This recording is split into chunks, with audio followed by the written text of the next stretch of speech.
জীবন হয়তো বা গল্প হয়, কিন্তু গল্প কখনো জীবন হয় না। আসসালামু আলাইকুম, কি অবস্থা সবার? আমি আলহামদুলিল্লাহ অনেক ভালো আছি।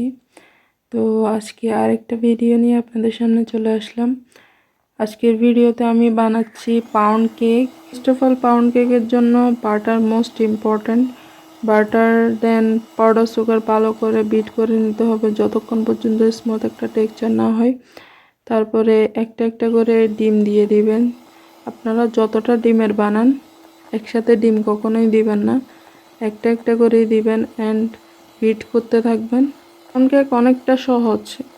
এমনি কেক বানাতে যে কেকের একটা ব্যাটার তৈরি করতে হয়, ভালো করে ব্যাটারটা ফুলতে হয়, বাট এটার ক্ষেত্রে তেমনটা না।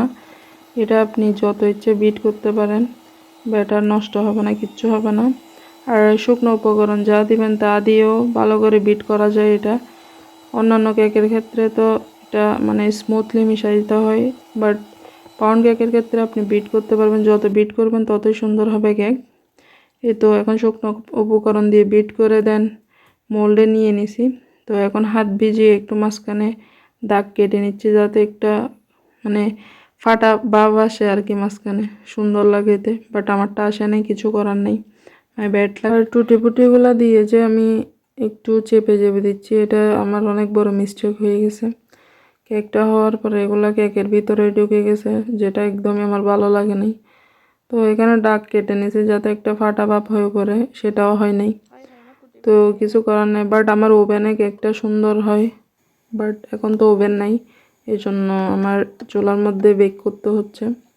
তাও মাশাল্লাহ কেকটা অনেক মজা হয়েছে, সকলে অনেক তারিফ করেছে খেয়ে, যেটার জন্য আমি অনেক খুশি। তো এখন কেকটা ডিমোল্ড করে একটু সুগার সিরাপ দিয়ে ভালো করে র্যাপিং পেপারে মুড়িয়ে রেখে দিব 7-8 ঘন্টার জন্য। কেকটা খেতে অনেক মজা লাগবে, ময়েস্ট হবে অনেক। তো এই আর কি, আপনাদের কার কার আমার ভিডিওটা ভালো লেগেছে অবশ্যই কমেন্টের মাধ্যমে জানাবেন। আর কেকটা কার কার পছন্দ অবশ্যই জানাবেন কমেন্ট করে।